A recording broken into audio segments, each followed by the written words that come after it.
Hey, everybody. Welcome back to Unpack Your Life with Jane Bond. And I'm here and I'm glad to see you all. And today we have Miss Colleen Slaughter on our show today because we've been trying to get her on there for here on the show for weeks. I think it's been weeks, Colleen. The gazillionth time is the charm. No, just teasing. Yeah, and I was not going to miss you today, even though I have a little cold. So you guys have to excuse me. I'm a little stuffy here.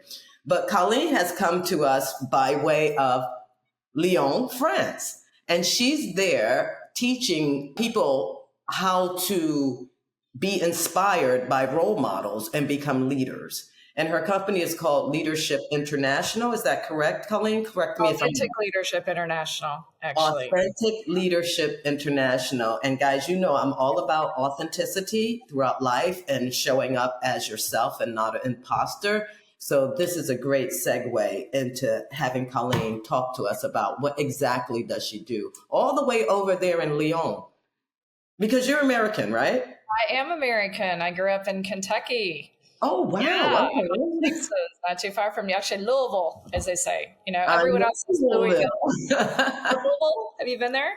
No, but I have a lot of friends that have come from Louisville and have moved there. Interesting. Yeah, because I was in Florida. So they go there and for sure. race horses, or they just love the lifestyle there. It's a beautiful state, definitely. I mean, as you know, the nickname is the Bluegrass State. Yes. And I used to, so when I went to graduate school, one way to get in to the MBA, they wanted you to do a presentation of a topic. Okay. And most people did it on some kind of a business theme.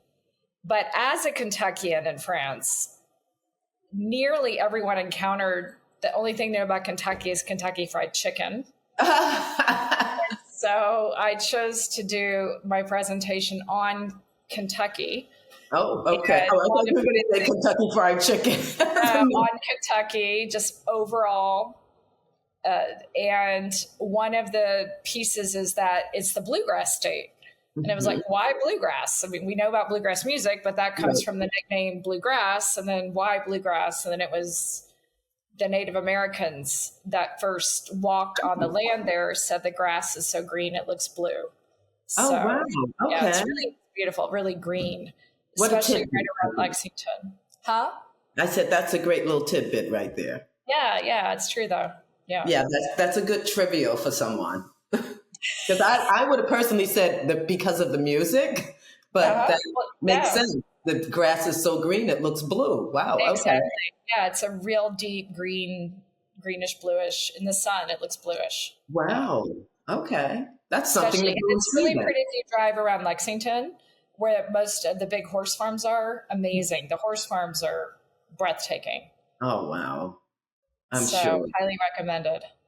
Yeah, I think I will get down there one day. You know, the thing is, I've never really traveled a great deal in America because early on in my life, I was a flight attendant. So I thought, I'm going to go international and see. Of course. I live in France. I hear you. That was actually my first international trip. I did a Paris trip and I was sitting reserve and a girlfriend of mine called me and she was like, do you want to go to Paris? I was like, are you kidding?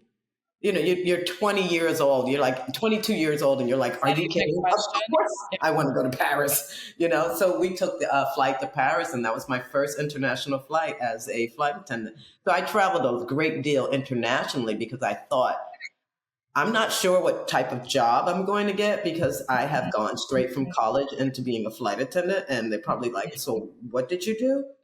You did finance and you did what? So I took that chance and I traveled around the world. And then I said to myself, okay, well, now I can go and try and make money to do it again because I can't do this for the rest of my life and enjoy the lifestyle I want. It just didn't work out for me that way. So yes, I'm very familiar with Paris, not Lyon, quite a few areas over there. Oh my God, Biarritz. I'm familiar with Biarritz. Love Biarritz. Spanish border. Yeah, big surfing area. But I love Europe. So what made you become an expat? Oh, gosh. Well, the first thing is that France in itself, Europe overall, but France in itself really was something on my mind and something I wanted to do from pretty young age. Mm-hmm. Like most US Americans, I did not start the foreign language thing until high school. So I was 14. Of course. Choice of either Spanish, French, or German. For me, it was a no-brainer. It was going to be French no matter what.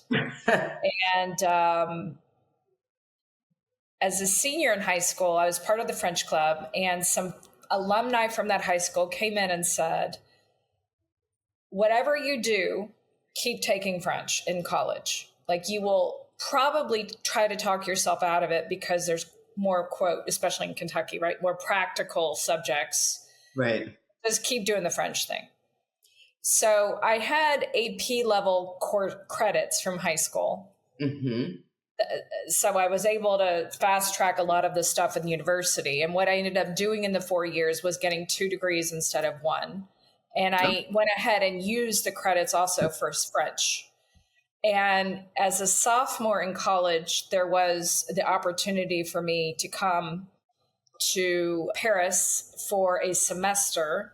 It combined it offered an internship and some study at Paris Dauphine, which didn't mean anything to me. Of course. University. But since then I'm like, oh, if I say I went to Dauphine, people are like, oh, Dauphine. Oh, Dauphine. Okay. Yeah. And so I went to that abroad and I'm sure you know this, but just to put it out there, culture shock is a real thing. I had never left the US. I had never lived in another city, international city, I should say. Mm-hmm. And so and I lived with this wonderful, very warm French family who did not speak English. So it was a total language submersion. And by the end of it, I was like, oh my gosh, I am changed. Because I had always craved, I'm very intuitive, had always known there's something for me over on this side of the Atlantic, which was really crazy, actually, looking back, because I came from a low income family, right? It's not like I was raised to just gallivant around in Paris. Right? It was like one does in my family, at least, let's say. Right? But I just had this intuitive sense. And when I landed and had the culture shock, I was like, am I crazy? Like, maybe I was wrong, right? And so by the end of that semester, it was full on, like, okay, this is it. Because I had been through the whole, theory U of Otto Scharmer, like been through the transformation, and realized, okay, I have always sensed that there's a whole different level of, I'll use the word consciousness that wasn't, available for me to dive into or step into, I should say. And so there it was. Right. And so then I needed to go back to Kentucky because I needed to finish my degree. Happened to meet a French guy that next summer. He was a great excuse to keep coming back. So I did this series of back and forths. And on one of those occasions, learned I could also have an Irish passport. Mm-hmm. So I went for the Irish passport. And then I decided I wanted to go back for a year because I had only been in France for 6 months here, 3 months there. 6 weeks there, 3 months here, always in the fall and winter. And so I got, with that, I could stay for the year. And the year was actually quite a challenge because there was a lot of unemployment. So for those who know anything about the French, European in general governments, it's different than the US, where one could get a job for a week or 2 weeks, and that's it. They really work by contract, and there are two kinds. One is a fixed with a very defined amount of time, and one is essentially forever, unless one of you, opts out, and it's always in the favor of the employee. But anyway, that's another conversation. The point is, I had a lot of these small little contracted jobs. It was, thank goodness, I could keep the lights on, and it was quite stressful. So at the end of that year, I said, okay, I'm going to take advantage of all of this seeds I planted. I'm not going to leave now. And it was right around that time too that the government passed a 7-week vacation. Wow. I remember that. Yes, I remember that. Yeah. So I said, I mean, come on, I could see my family easier living here than somewhere like California, for example, with just 1 or 2 weeks a year. Same flight. Exactly. Exactly. Wow. Because I know a lot of expats, all over the world, especially quite a few in Dubai and Abu Dhabi, lately Ghana and Uganda and South Africa. And I'm just like, where are you guys going and why are you going there? And I contemplated Dubai also, Mm-hmm. because I'm in real estate and I thought, well, I could go, they speak English over there and they're a lot.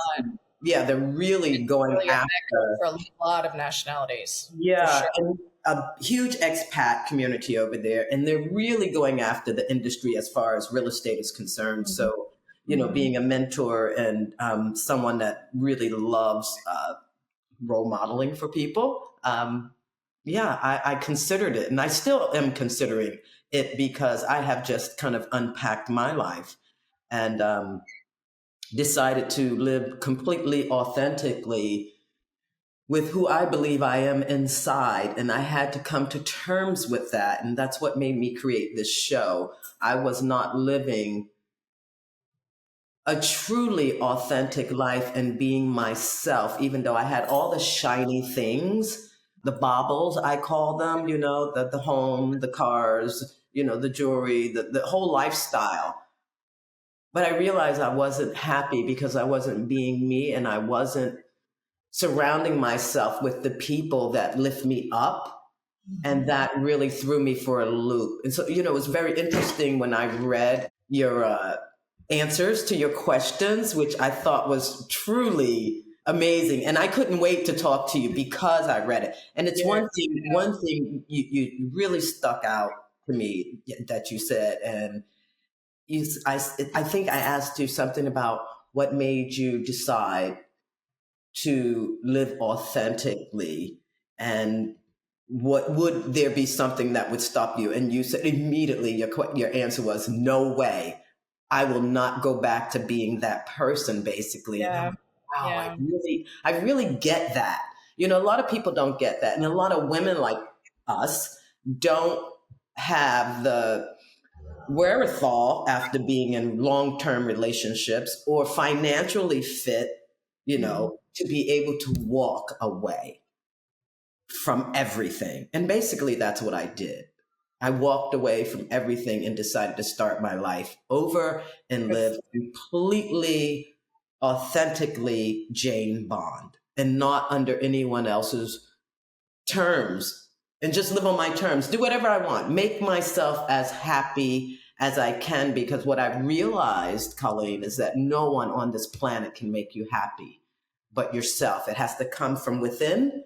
For sure. And I always thought, I always thought I was extremely happy. I was doing everything I wanted to do. And I did everything I wanted to do and was successful at pretty much 95% of it. But then I found myself being sad a lot, like after the deal was done or after the check came in and I was like, yes, I won. And I was like, what? Now what? Now what? Okay, well, the kid thing, you don't have any kids. That's come and gone. You're married 15 years. What's next? What are you doing? What's going to make you happy? Because apparently you're going down this dark hole and you don't know how to climb out. When I have guests on, I'm really intrigued about how they unpack their lives to make the moves they make in life and navigate after that. Yeah. Well, first, Jane, honestly, I am on the one hand, deeply moved. I love your vulnerability. And I'm moved because it makes me happy. I see the gift in that place, right? Because that's what the dark places are for. Now, Oh, God. if you say that to me when I'm in a dark place, I'm ready to get the punching bag out, right? But it's easier for me to say that from over here, right? For sure. Yeah. And the other thing is I mean, for me, that's what makes the world better is it's that literal shedding of the stuff that just doesn't work, all these protective layers. But most of us are taught that, right? We're taught you get married, you get the house, you get the job. Yes. But I also think it's a life stage thing. There are multiple people have come to me right around 40. Mm-hmm. Not quite, but more or less like, okay, I'm a partner at such and such firm. I've got the multiple cars, at least 2 houses, wardrobe to die for, and I am miserable. Exactly what you just said, right? And you then can't figure it out. You just can't figure it out. You're climbing.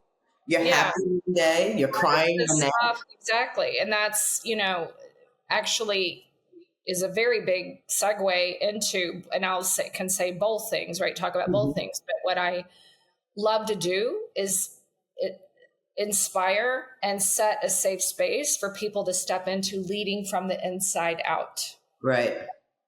In other words, exactly what you're saying. What matters to me, i.e. my values? Mm-hmm. What is my why? What is my purpose? What do I want to create? What lights me up? Because here's a wonderful thing that I know but is putting it there. It's a win-win-win with the universe. Like when it lights us up, it's what we're supposed to be doing. 100%. So doors open. So it's not like the universe is saying you have to do a job you hate. I mean, maybe temporarily to learn something, right? Mm-hmm. Maybe, but overall, it's for lighting us up, right? And lighting up the world. And so I love that. We're supposed to do that. That's through being open to the lessons there. And I think, Colleen, we're supposed to do that. We're supposed to light up the world. Absolutely. That's our purpose here. Right. And I think as soon as we become open, and I can share more, in a little bit, but as soon as we become open to, okay, universe, whatever, like my way does not work. Clearly, because I might have the money, I might have the whatever. Mm-hmm. And in my case, I even force solutions with relationships, right? So, hey, I know how to force solutions left, right, and central, right? 100%. But does it make me happy, right? And then completely throw it in the towel, like in a good, surrender. I surrender. I have no idea. And just that willingness, then doors start opening. That is the most, paradoxical thing that I've learned with this whole thing. But for me, there's a couple things. I would say probably 3 characteristics, just to say, in my journey. One I've mentioned, I have strong intuition. Right. My intuition tends to harass the bejeebies out of me until I do what it says, right? So, example, we already talked about one, Louisville to Paris, and setting up shop. Mm-hmm. I was a mayor secretary, and I say it with respect to all, but the reason I say mayor is in France, this is unheard of what I'm about to say. I was a secretary and I went to the country's best business school. Like, you know what I mean? Like I went and everybody thought I was crazy that heard about it. Not everybody. There's some that know me and were like, finally, finally you step up, right? But others were like, oh, that doesn't France. We don't do that, right? So there's some crazy stuff I've done, crazy in some people's eyes, but I knew if I didn't do it, that's right, it would be harassing me inside me, right? My inner voice would be. But some people can also say that's courageous, right? That's something courageous to do, and that's another characteristic. Mm-hmm. And the third is like I'm really stubborn. Like when I know, and one could use the word persistent if I want to be kinder to myself, of course. Yes. So, which I do. And it just means when I know something is the right thing, like I know it, I can feel it. And by the way, not insisting for other people, insisting for myself. Okay. I can feel it. I just keep taking steps toward it.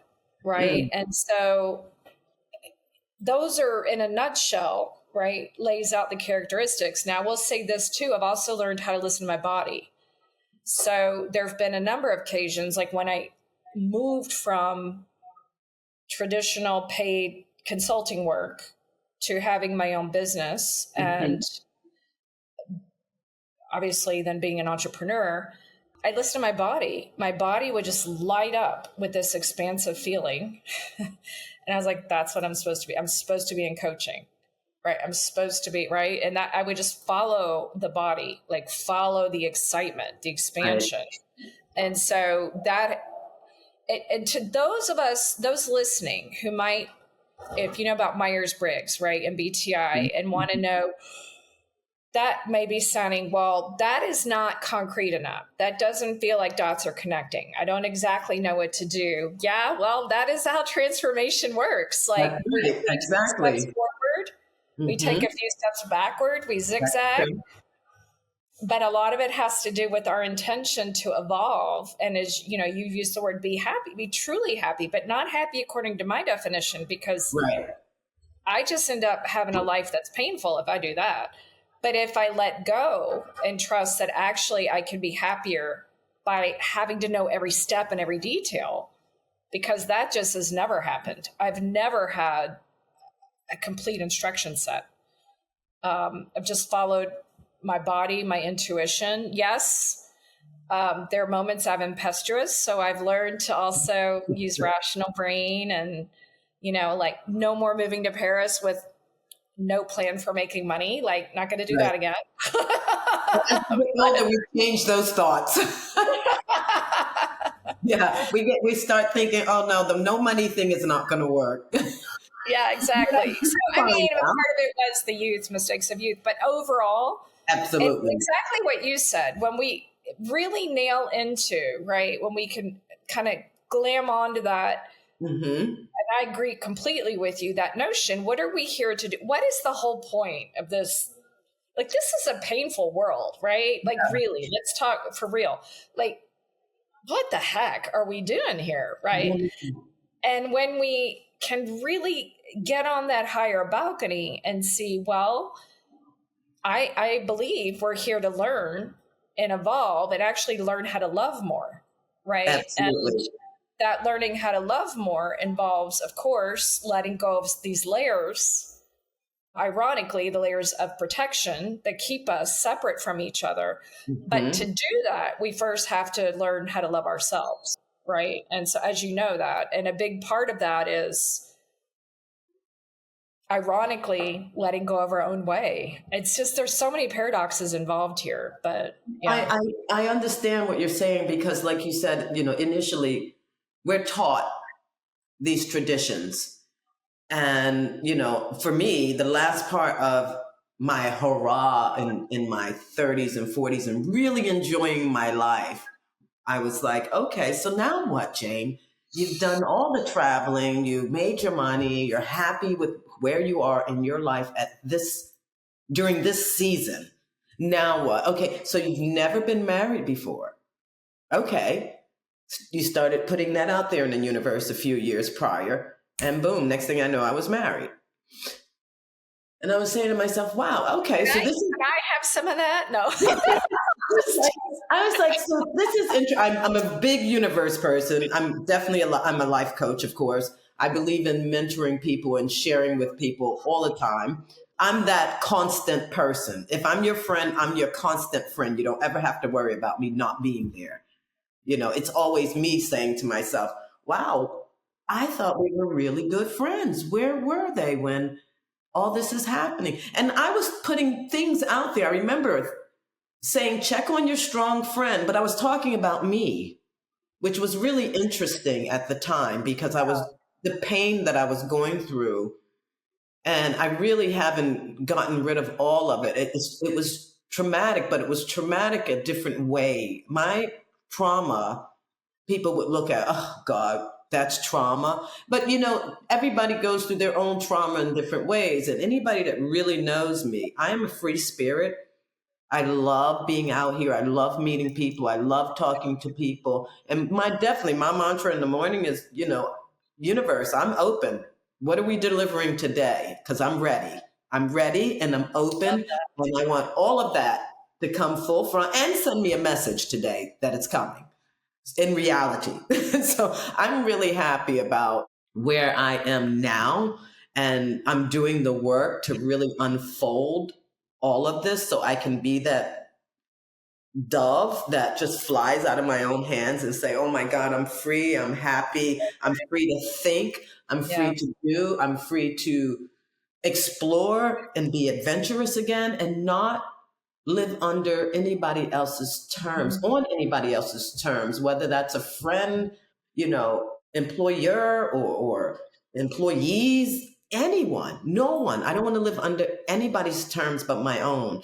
And I remember being a young girl saying to my mom, and they was like, well, we're trying to help you. And I was like, you need to let me make my own mistakes because that's the only way I'm going to learn. Failure to me is not failure.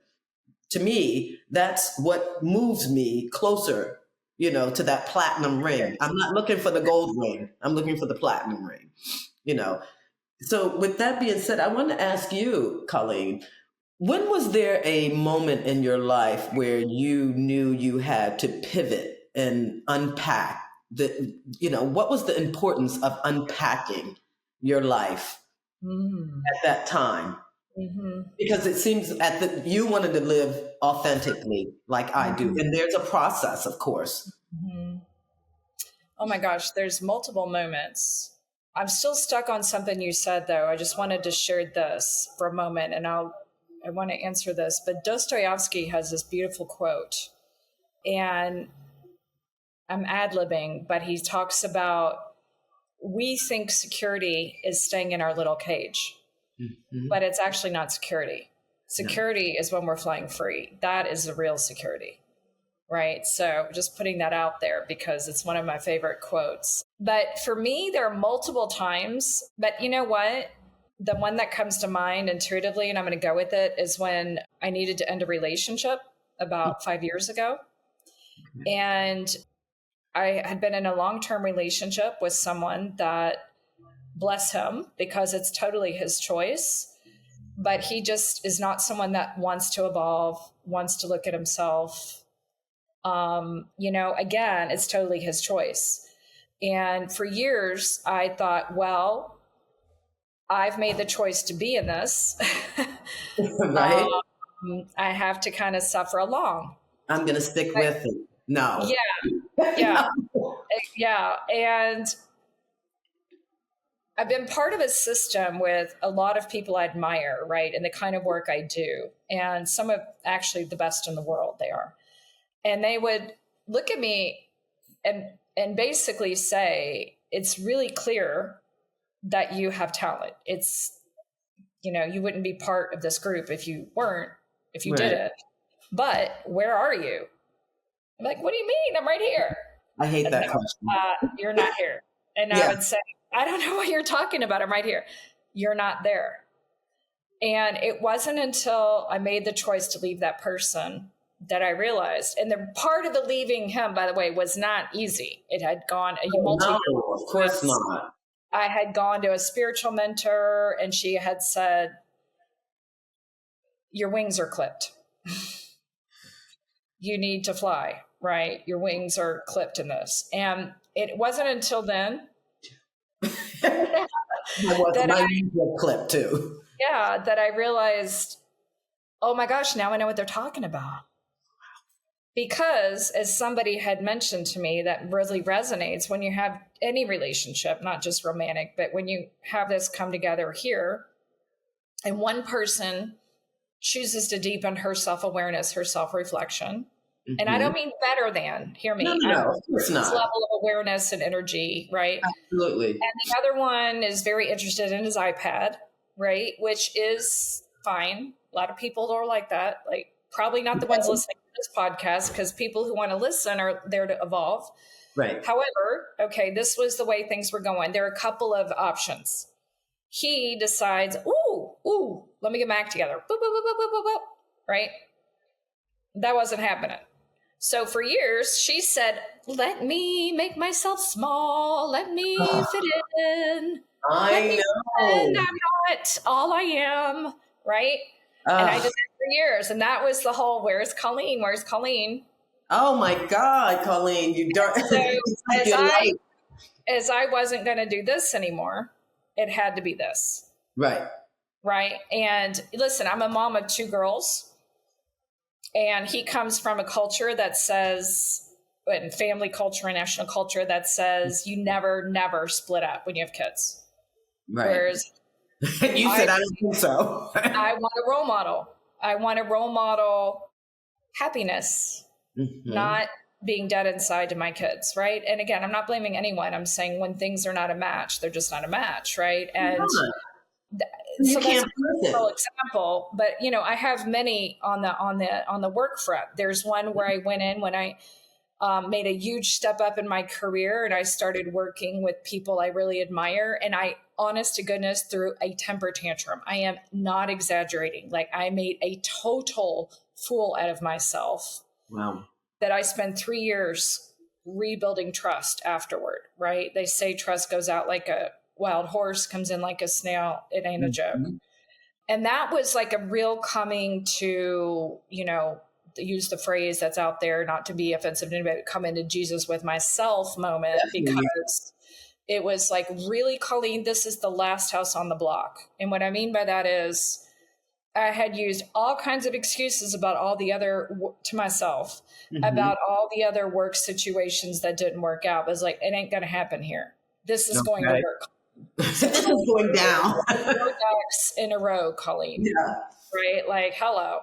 So that was one, right? And of course, obviously, I had some inner work that has needed to be done. I mean, I believe we all do always anyway, right? But to varying degrees at varying times, right? But at that moment, I knew I did, and I was owning it. And I was also like, I had a really strong intention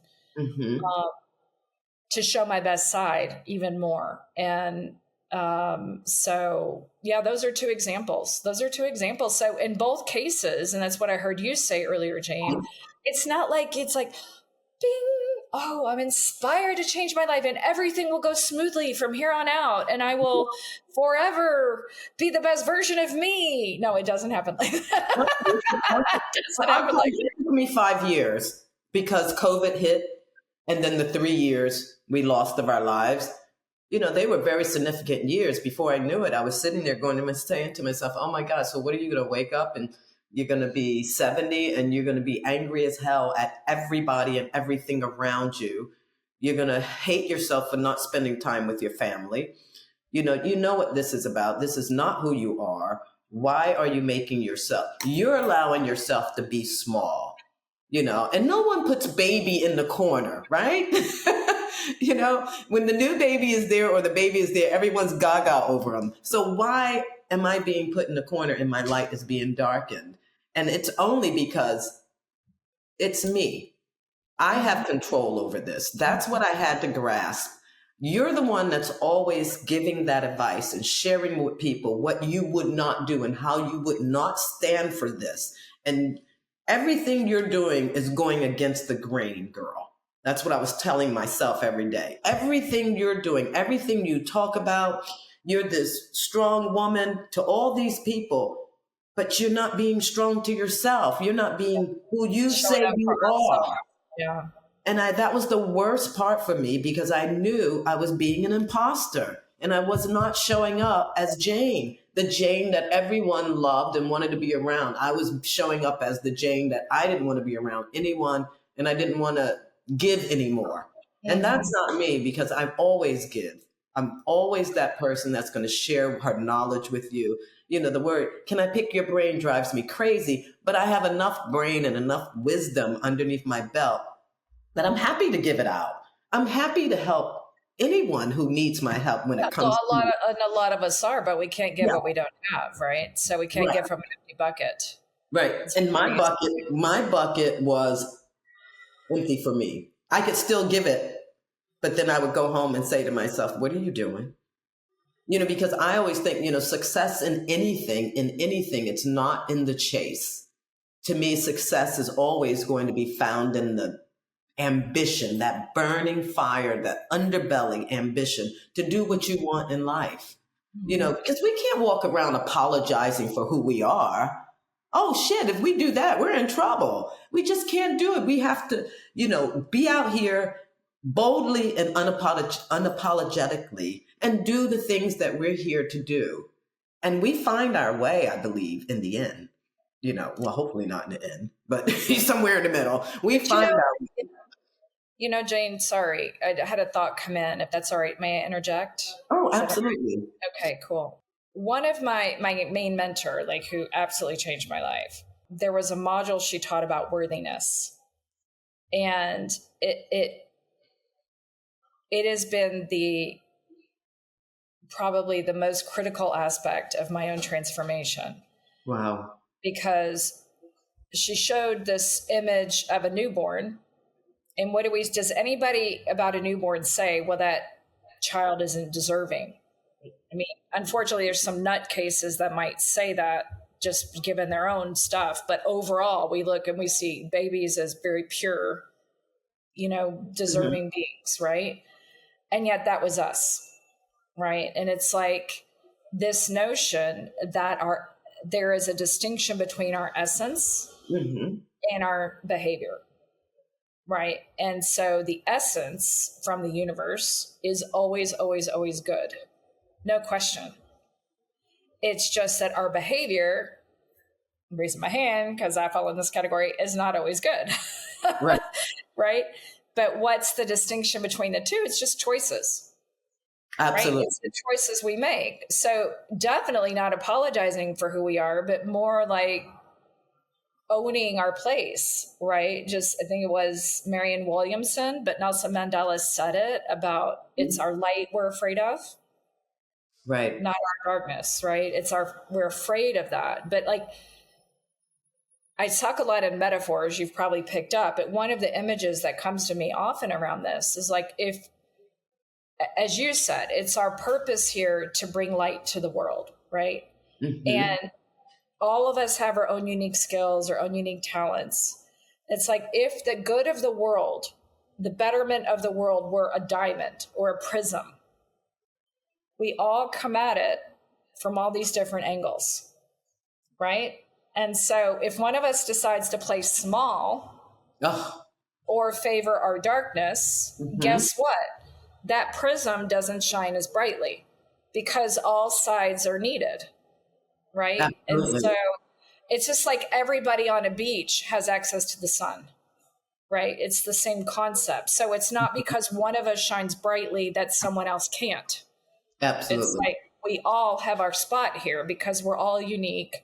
Even if we're all coaches, let's say, which we're not all, but let's just say, we all have a different, a friend of mine a few years ago who's a millennial, so bless her, but because I was a millennial, that's the only reason I say that.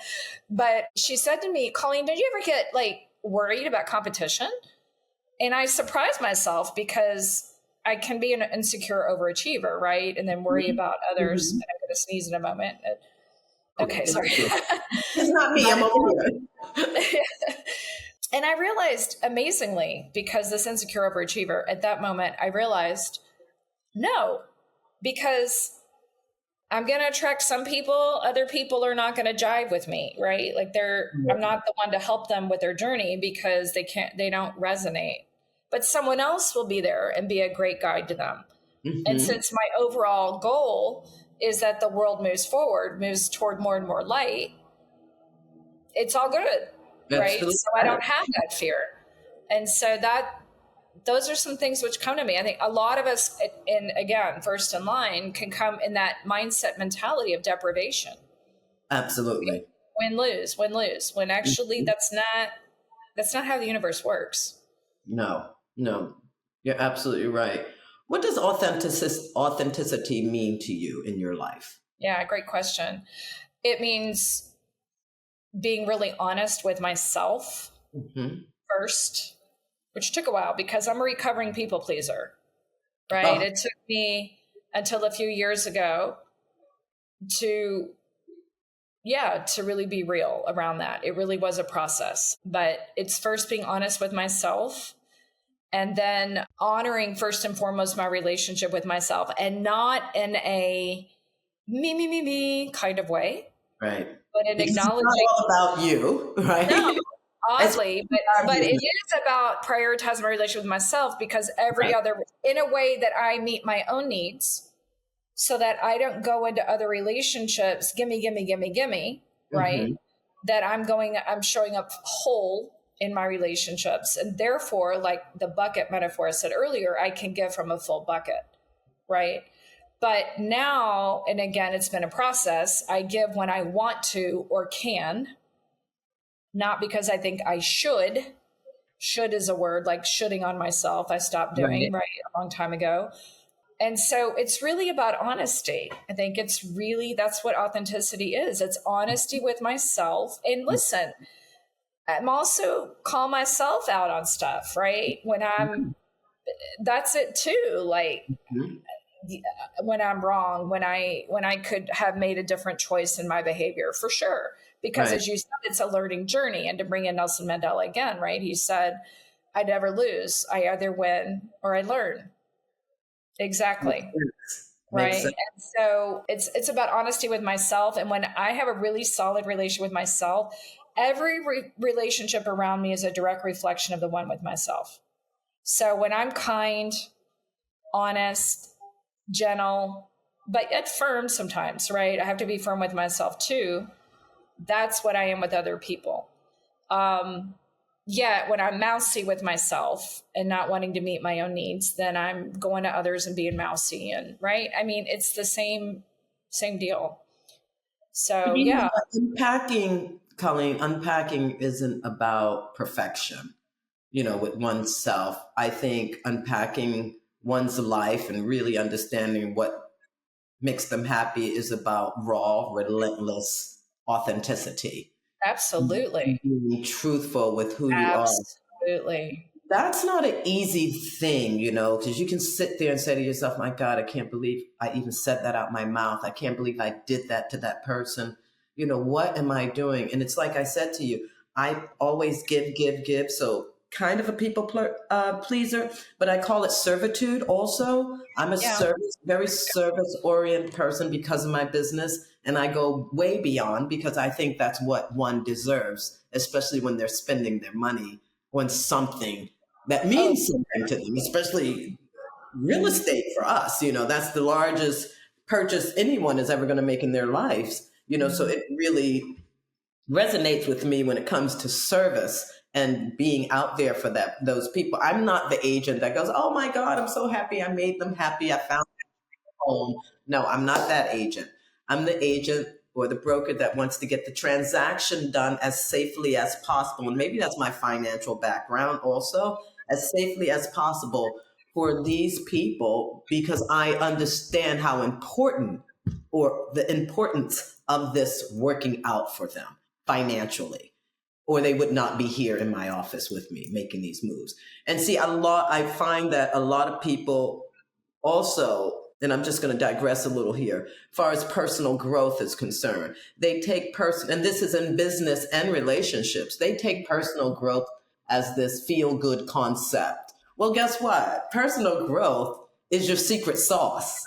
That's the secret sauce of so many luminaries. I mean, you take a Steve Jobs, he died trying to achieve personal growth and said on his, dying bed, he didn't achieve the happiness he wanted, but he achieved the personal growth. But in turn, he lost all of this, which he can't trade places with anybody. He has everything a man could want materialistically. He can buy everything a person can want materialistically, but it's all here because at this moment in his life, he can't trade places with anyone, and no one would want to.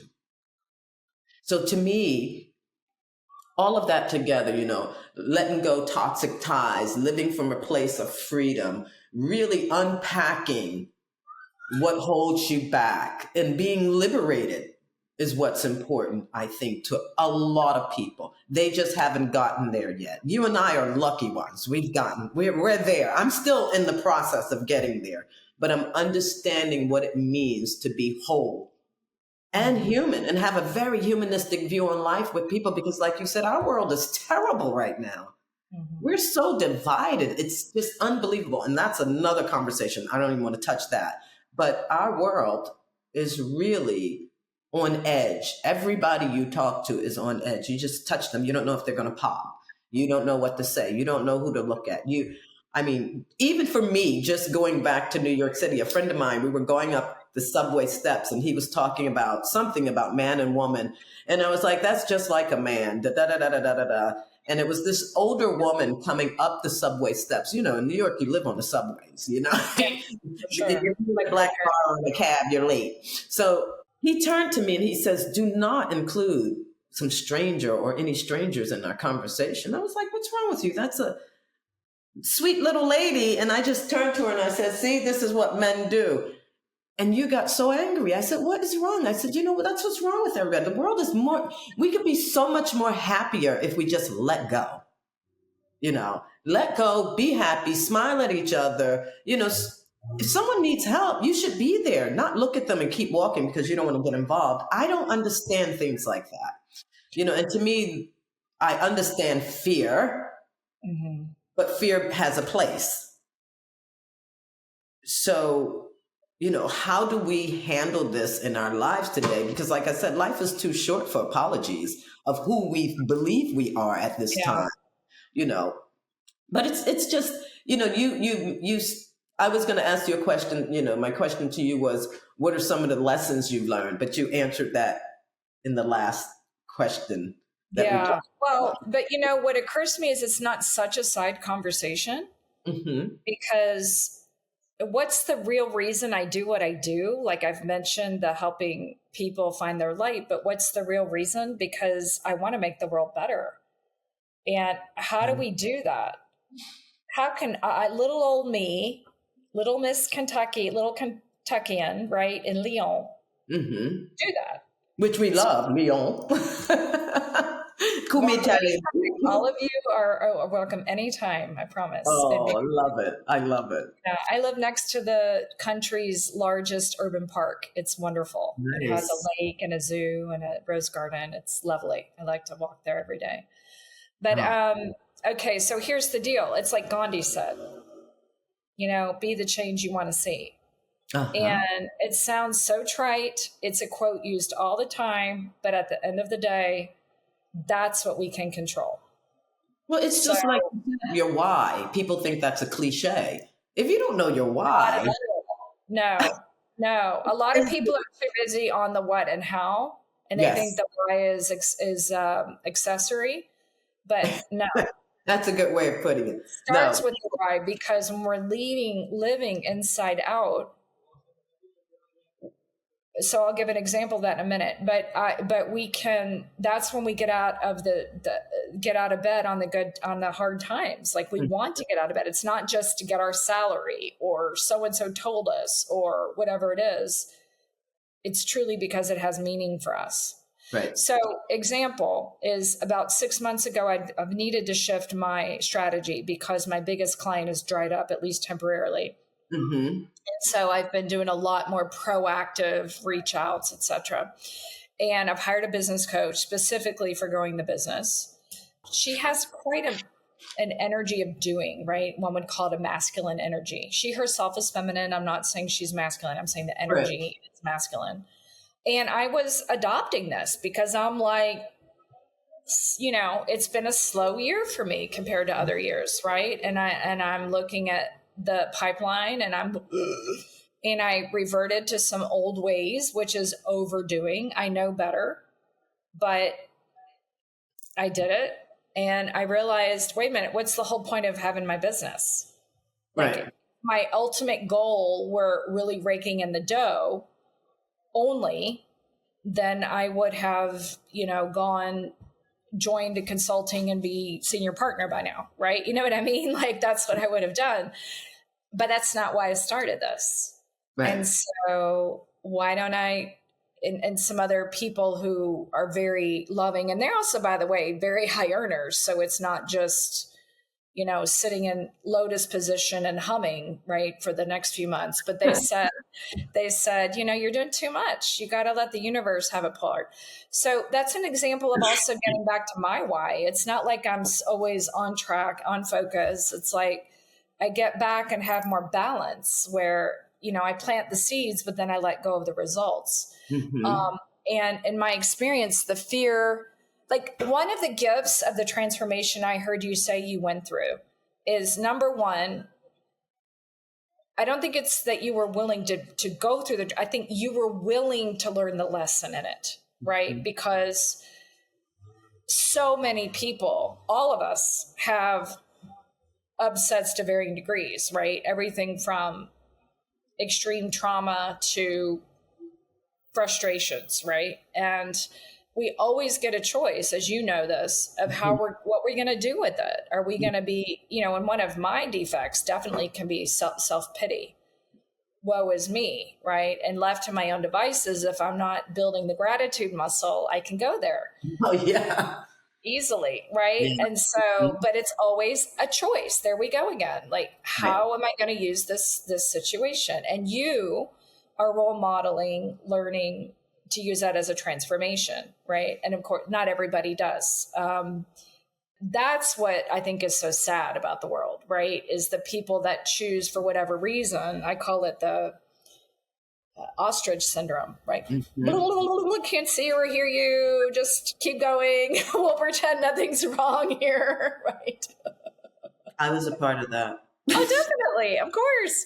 And it works until it doesn't. It works until it doesn't for many of us. But for some of us, they'll keep doing it the whole lifetime, right? And again, if that's what they want. But the thing is like we're saying, transformation it is usually very uncomfortable, right? I mean, I've never been a caterpillar, at least not in this lifetime that I know of, right? But I can imagine the whole chrysalis process, right? The process of becoming is not comfortable. I mean, they're squeezed into that. But it is like so worth it. And you use the word freedom. That's why we do it. Like, to not be a people pleaser anymore. Like, I have a deep love of human beings in general. Deep love. Like, I devoted my work to helping people. Mm-hmm. But for any individual, like, I'm not into shifting who I am to try to get them to like me anymore. Do you know what I mean? It's freedom. That's over. It doesn't matter. Exactly. And I think we come to an age where we just don't care. We're like, you're like, I saw a meme once that said, in our 30s, we're trying so hard to be cool that sometimes it works and sometimes it doesn't. And by the time you hit 50, it's like, you don't care about being cool. And just the fact you don't care makes you cool. And I think the young people, it's true. Someone said something to me yesterday also, and they were saying, the young people are in the places where we are now because they have made the money to be in those places. And I said, that's really interesting, because I remember when I was 25, I couldn't afford to go to some of the places that I'm seeing 25-year-olds showing up. And they're there and they're showing up and they have their own money. We're not talking trust fund babies. We're talking about young people that have really understood what the internet is about and social media and have capitalized on it. And some of them aren't even old enough to have the wisdom that they have. I'm just blown away sometimes at them. But I think, because they probably have mentors like myself and you out there talking to them. But I'm just, it blows me away. The world we live in today, just 20 years ago, it was completely different. Oh, yeah, no question. It was completely different. And I'm shocked. And I'm in a major city, not a metropolitan city. I'm in a metropolitan, cosmopolitan city. Yeah, you are. Philadelphia is only a metropolitan city, So that's going through those, and then coming from a place like Naples, being there for 16 years. Naples, Florida, which is one of the wealthiest, counties in America per capita. Titans of America has come and laid their hats there. It's a different ball game, coming from where I came from to go there and then come back and then go back to New York and, then travel, globally. So you have a sense of, the world in your head and in your actions also with people, because you have changed.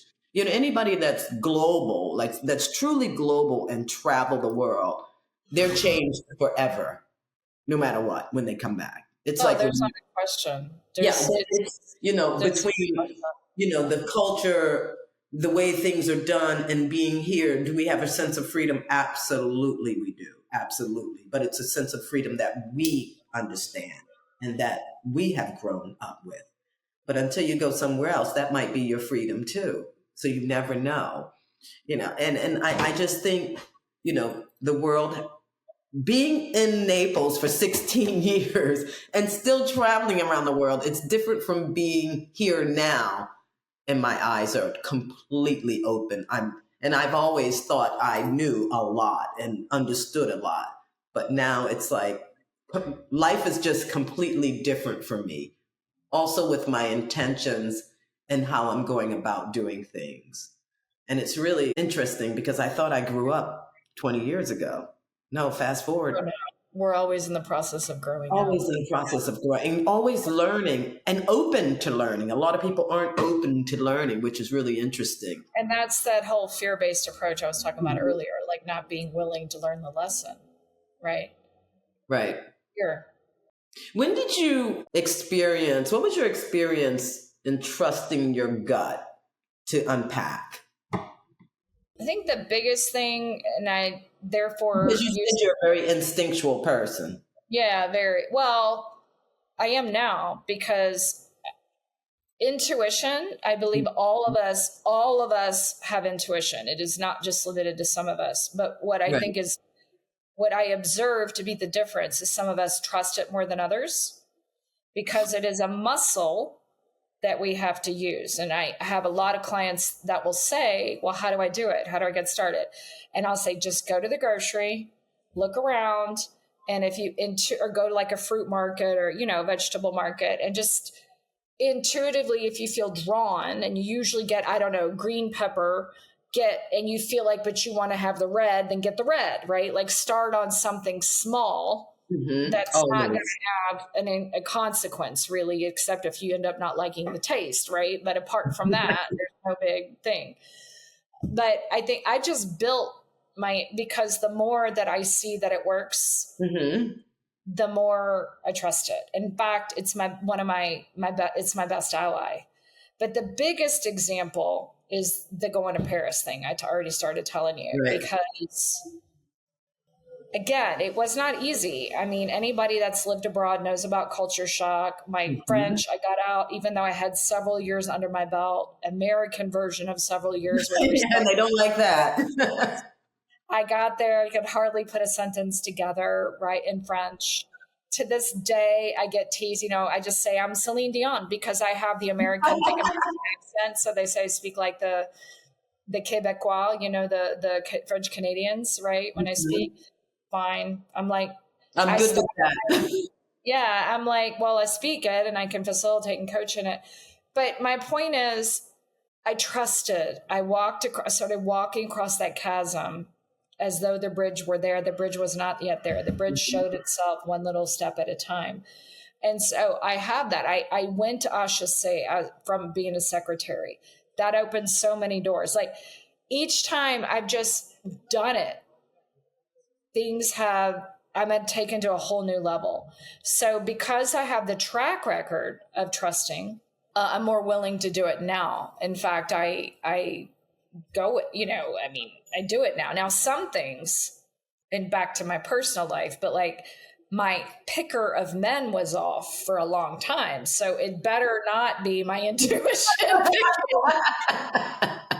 Right. And in that regard, I needed other people that really cared about me, not romantic. I mean, platonically, and just looked out for my well-being, that were able to really provide me loving but firm guidance while I learned to upgrade my picker, right? So, it's not in every instance that I can trust my intuition, but, I can trust when anyway, yeah, that's what I can say about it. And I do believe, so I work with a lot of people and women also, and I will say of the genders, my experience is that women try to suppress their intuition the most. Like I'll often get I need to be like the guys, right? And I work at such and such company. It's male dominated, although please show me a company that's not male dominated, right? But anyway, I need to be like them.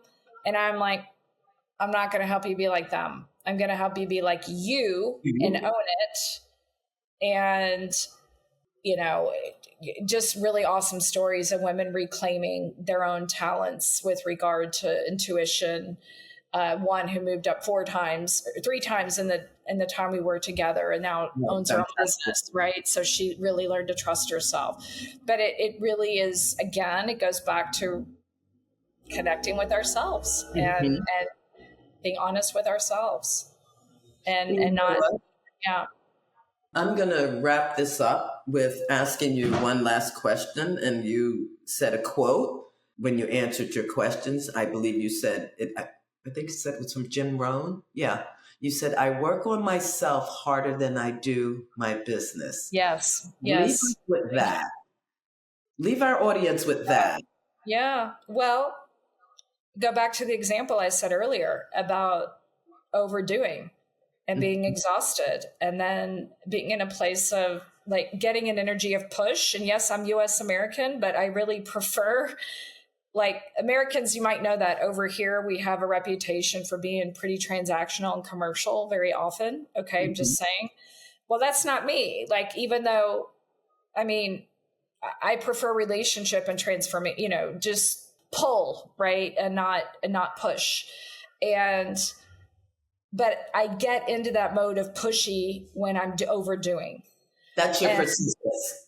That's your persistence. It could be, but it's too much over here, right? It just is. It's not appreciated. And anyway, it's not who I want to be. I want to say that. That's not my favorite version of myself. Right. And so Jim Rohn, I have some friends that reminded me of that. I've been looking into him a lot because I'm part of a mastermind to raise for wealth building for women.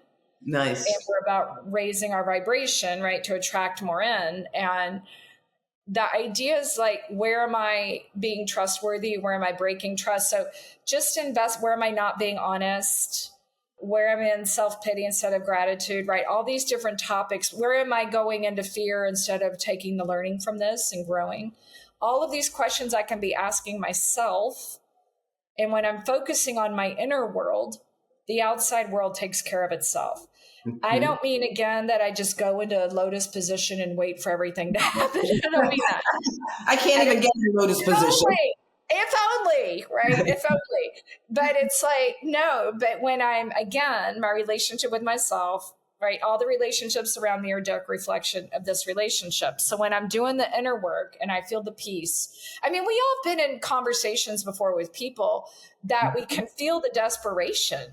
And it's just 100%. Whether it's in our personal life, dating or friendships, just platonic with people just absolutely needy. Hey, I've been there. I know. No, I've been there. I just came from there.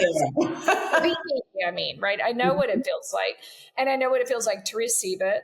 I know what it feels like in business to have people push things on us, right? Right. Or what is it like to be around people that already feel whole and complete?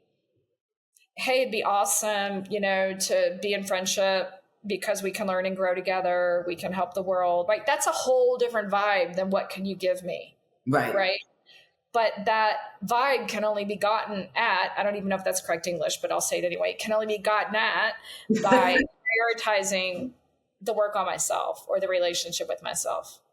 Fantastic. So, rather than how many more emails can I send? Well, if I'm a jerk to work with or needy and pushy and not centered and grounded, it doesn't matter how many emails I'm sending. Sure it doesn't, because nobody's going to respond. Exactly. Right.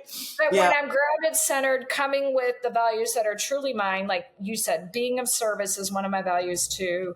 Compassion, wisdom, humility, right? Like all of these, and I'm truly there. Like, for example, I give an example. Monday night, so I am reaching out to people, and most of the people don't respond, right? But that's cool, like whatever feels good. Right. And last week, out of the blue, my very first coaching client ever, we're talking from like 15, 20 years ago, she out of the blue responded from something I sent a few months ago. We talked on Monday. I was genuinely just expecting just to connect with her. And when we first started working together, I didn't have a very high self-esteem. I was all over the place. I wasn't, I'm only directive with permission from my clients. So I don't boss them around anyway, but I wasn't being firm on anything. Right. And the first thing I said was, I just want to really thank you for your graciousness, because when we first started working together, I really didn't know who I was, and I was people pleasing. And I just want to thank you for your patience. So for me, that was already just a beautiful moment, truly. Right. And it turned out by the end, I didn't realize she's CHRO of this major oil company. She's got all these leads, and she's circling back with me like within the next week. But all that came from I was just being genuine. Like, I wasn't looking for that. That was the universe. You put it out there. But I did the work on me to be okay and know that I am enough as I am. Mm-hmm. Granted, I'm always a work in progress. I make mistakes all the time. We all are. But overall, go back to the prism and all of us coming in at different angles, right? Mm-hmm. With our own light. Mm-hmm. I am enough. And let's just two humans have a conversation and reconnect, which feels beautiful to me, because a lot of my life otherwise can feel like a lot of different compartments, right? And so when I can reconnect with people from my past, it just is this awesome feeling, right? That it's not just from the past, it's also here. And yet, there we go. Whereas I'm sure if I showed up in that really pushy, like, come on, what can you get me? You know what I mean? It wouldn't have worked. It wouldn't resonate with them either, because that's the American way, isn't it? We're so busy. She's actually American, I would say, but it's just more like we attract what we are, right? We attract what we are. And more, like we talked about dating a bit, I've really reached a point, if it's not a hell yeah, it's a no, right? And I mean, I'm not going to waste my time. And it's the same thing with work, in a sense. Like, I only want to work with people I trust. I only want to work with people that feels good. And I want to work with you. Yeah, but what's cool is like looking around at some of the BS that I might accept left, right, or central. And it's like starting to trim that. I made a list the other day of the people that are not in my life. Listen, I'm not Darth Vader. I don't just, get out my laser beam and people are gone. It's not that. But little bit at a time, I realize I just choose to go where it's warm. Right. Mm-hmm. And so I want to attract people like that. And so the more I am that, the more I'm attracting it, because that's who this former client is, right? She's very warm. She's very transparent. She's very no nonsense, but in a very loving way. That's who I am, right? And so I've attracted her because of who I am. But if I was more worried about making money. Absolutely. Yeah, the money always comes. I never thought like that. I always said, it's a funny thing, because where I am now, I find myself saying, I cannot believe, like, you aren't worried about anything. You just, whatever reason you think it's going to come, you're not as worried as you used to be about things. No, because I trust the universe more. Yes. I always have things coming in out of the blue. I have synchronicity. It happens, right? And I think it's people that really believe that the universe is on our side and it will happen. You have to believe in yourself and what you put out there, because whatever you're putting out there, people are attracted to, because they're coming into the fold with you. Exactly. Well, and again, it goes back to the whole prism and the whole, what are my universe given gifts? And that's what I'm here for. Yeah. And so my take on it, it's not even so much believing in me, but believing in my purpose. Do you know what I mean? Because it's not, I don't do this work for me. Right. Do you know what I mean? Like, I mean, yes and no. I do it because otherwise, like I said, my intuition would harass me to death, right? If I didn't do what it says. But I do the work because it's what I'm supposed to be doing. I'm supposed to be a channel. And so, and it helps me, because taking things personally has definitely been one of my defects. Definitely. But it actually also helps me step out of taking it personally when I see it's just doing the work I'm supposed to be doing. And if it doesn't resonate with people, some of us are giraffes and some of us are turtles. You know what I mean? And yeah, I'd rather I stay didn't rather work with the aspiring giraffes, right? Yeah, me too. I can stretch a little bit longer. Well, Colleen, it's been wonderful talking to you all the way from Lyon. Please, please tell my audience how they can get in touch with you, because today you have said some amazing things, even to me, Thank you. opened up my eyes. And it's a great thing when I have conversations with people like yourself. I always walk away feeling like, wow, this is what I'm supposed to be doing. I'm supposed to be gathering this information to articulate it back to so many others in the world. Thank you. Yeah, because if not, I wouldn't be in this place, and I wouldn't have this feeling that this is something I have to do outside of my own work. Yeah. So, thank you, Jane. That means a lot. Listen, we'll keep it simple. Everybody is find you. Feel free to make fun of my last name. I'm used to it, but I am Colleen Slaughter. Because I have the black on, one cannot see the bottom. There's the bottom. Okay. And it's to laugh at my last name. I'm used to it. No worries. But Colleen Slaughter. So I am on LinkedIn. Mm-hmm. And I have a little gift on the first fold of my website, which is bouldermoves.com. And by the way, it's not The Rock. It's not the city in Colorado. Why people think it's that, I have no idea. It's Boulder like courage, BOLDERMOVES.com. On the first fold, you can click, yes, I want transformation. And what I offer is a weekly Boulder move. Now, why am I saying this? I get gratitudes from all over the world because this is just 1 or 2 lines, very easy for those of us who are busy to gather, and it's an invitation to step into a bit of learning, just a little bite-sized bit of learning for the week to expand the comfort zone.